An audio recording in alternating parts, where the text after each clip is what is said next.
rolling my sleeves up. I'm trying to be cool and trendy. Stay rolled, okay? Be cool and trendy. Hi, everyone. Okay, this is like the hardest part.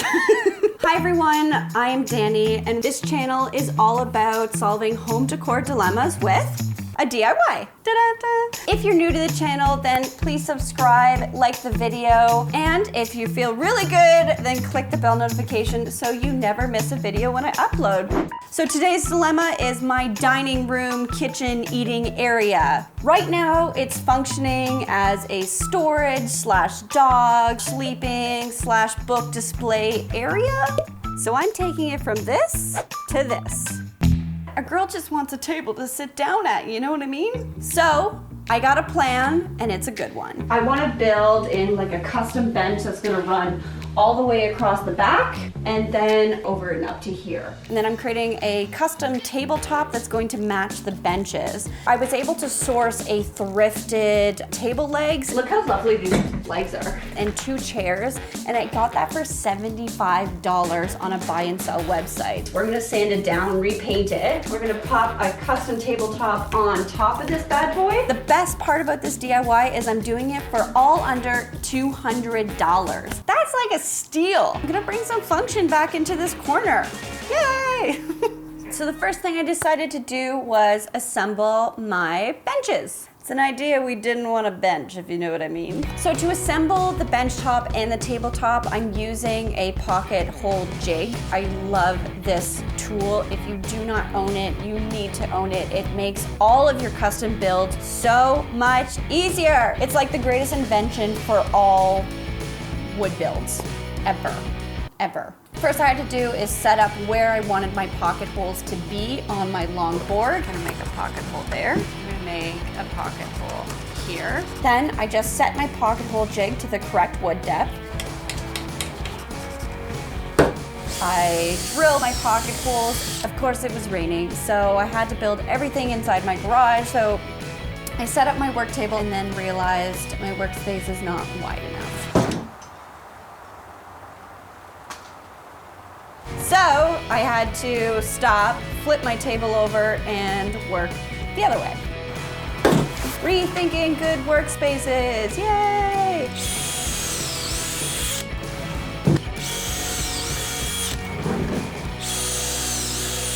And using my 2.5-inch pocket hole screws, I secured those 2 boards together with the help of some wood glue and clamps. Then I took my second 2 22-inch boards, and I did the same process. I marked where I wanted my pocket hole, created those pocket holes, used some wood glue, clamped them together, and secured the 2 boards together. Ta-da! And now you have 2 bench tops ready to go. So easy. And we did this in literally under a half an hour, tops. Maybe it was like 22 minutes, but who's counting? Who's checking the clock? Not me. So let's secure some legs. Not these ones, the bench ones. All I did was I created 3 pocket holes on the top of each one of my legs, marked it with a pencil, drilled the holes, and now they were ready to be secured to my bench top. She benches. We're gonna just do the same on the long board.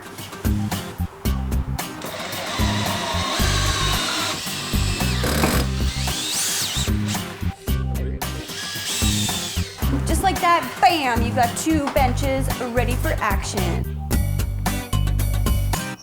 What am I doing? I don't know what this is. It's my action dance. It's ready for action. That's more like it. That's better. Being more like cool, like ready for action. I need to spend less time alone. All right, so let's assemble our tabletop. This is super easy. So essentially all I had to do was mark pocket holes along each piece. So I lined up all the boards together, and then I would mark where I wanted all of my pocket holes to be placed. Basically, I just needed to create pocket holes on 4 pieces, and then I just used wood glue and clamps and slowly worked my way across the board until all the pieces were secured. Easy peasy, lemon squeezy.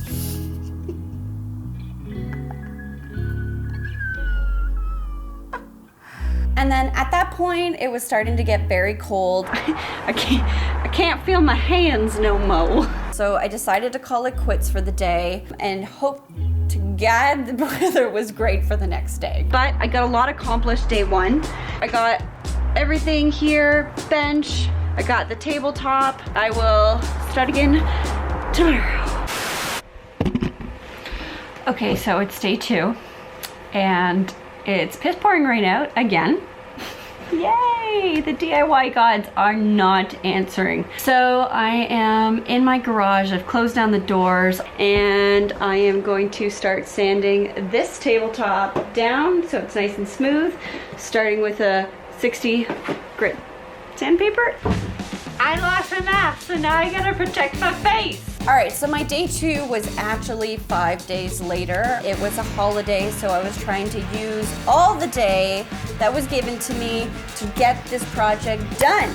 I was excited. I had the whole day planned out to a T. The plan was to sand the entire tabletop and bench. And as that was happening, my sander broke. Update, my orbital sander just died. I am going to have to go to Home Depot and buy myself a new orbital sander. But today is a holiday and nothing is open, so now I've officially lost an entire day of work. Great. So I had to quit sanding and the only thing I could do was to paint my table base and my chairs. And let me tell you, I actually despise painting chairs. There's like all those little spindles and like, it's the worst. Nothing but rain and painting chairs. Enjoy. I had a whole day planned. So I did 2 coats of white chalk paint. I think it was called linen white. It was beautiful. I can't believe those legs. They're just so nice. And then a miracle happened. A DIY miracle happened.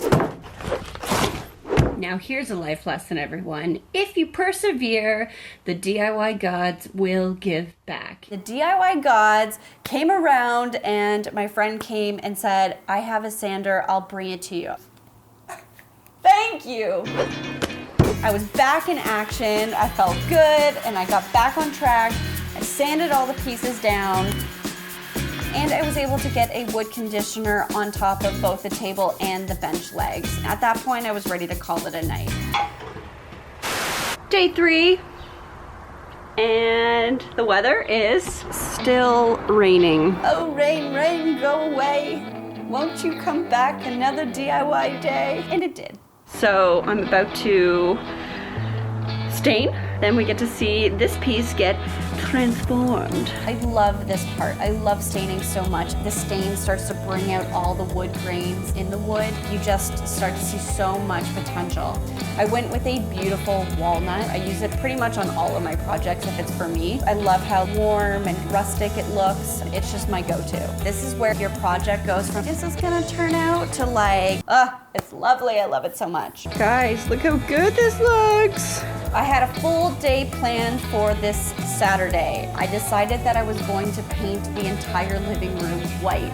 So I was kind of going back and forth. I didn't film me painting the living room because watching someone paint is pretty much like watching paint dry. It's real boring. But I swear that room looked so much better. It's crazy. Now that my walls are painted white, all this like nice rich brown, like it's gonna look so good in that room. There's no buy in the world that can take moments like this out of it. I got it on my sandal, no. And then at that point, it was getting very late, so I just left it to making sure all the pieces were stained that day and let them dry completely overnight. It's officially day 4 and it has stopped raining.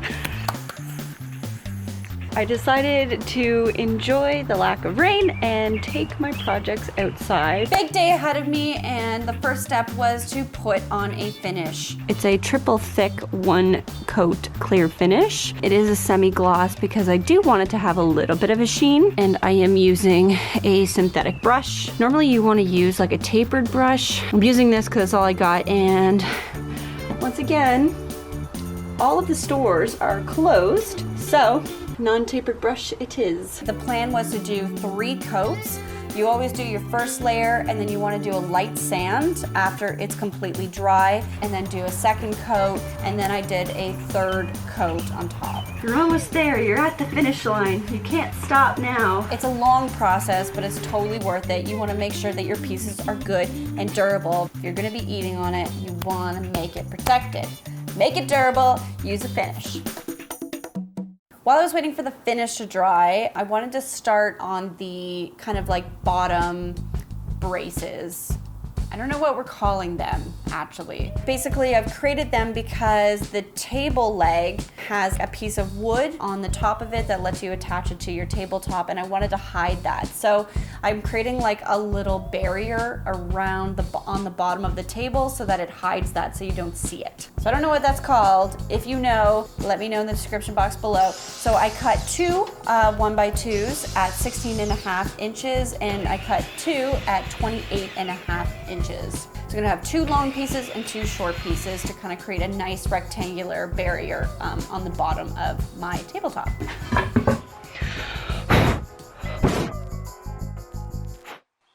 That's better.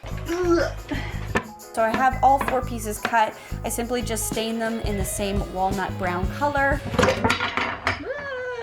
Waited for that to dry, and then I put a finish on top of those as well. And now we wait. While I was waiting for this to dry, I decided I would assemble my new light. Let's take a look. Seems to come in lots of pieces. It's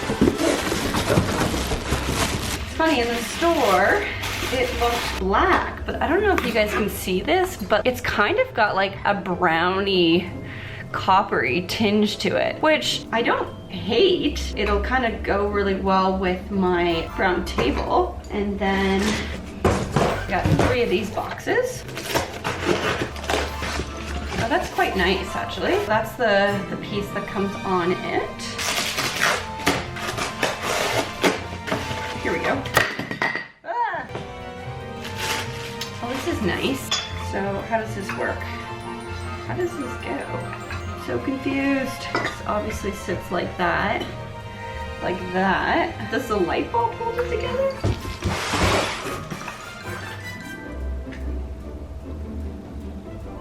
Oh, I'm an idiot. Sometimes it takes a minute, okay guys? So this piece comes off. This will go here, and this, and then this. I finally understand.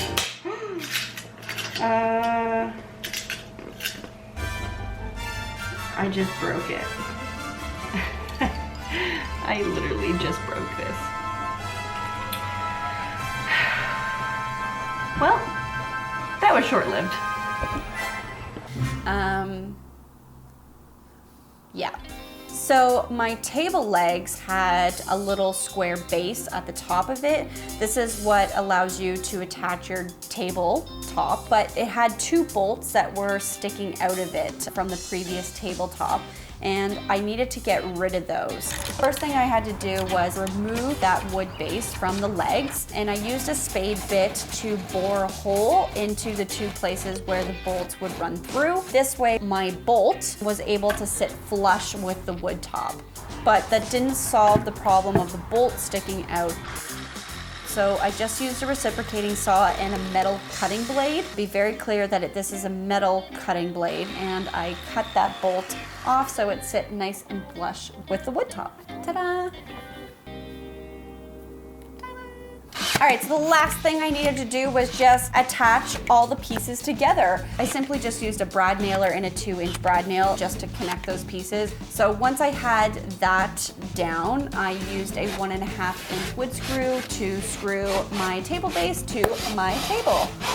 It's done! Yay! And then that night, I decided that I wanted to create a custom DIY art piece. I used one of my favorite quotes, and I just simply cursive wrote it onto a large canvas and then used black acrylic paint to paint it all in. And of course, I went with a Star Wars quote.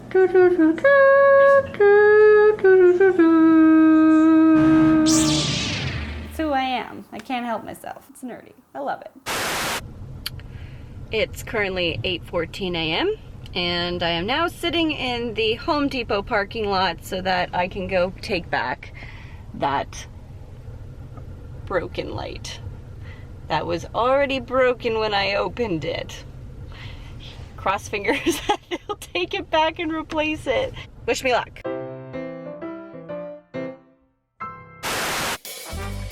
All in all, this space totally came together. It looks so beautiful against the white walls. Goodbye beige, hello clean and minimal. Thank God. And in terms of DIY difficulty rating, I'd give this project a 2 out of 5 star. Once you make an investment in a pocket hole kit, that whole project became so much easier. The final tally, I spent $175 on the materials to build both pieces. The light, of course, was a personal expense, but it needed it so bad, it was worth every penny. All the materials for this project I have listed down in the description box below, and you can also get the full step-by-step on my blog, and I've linked that down below. You're welcome.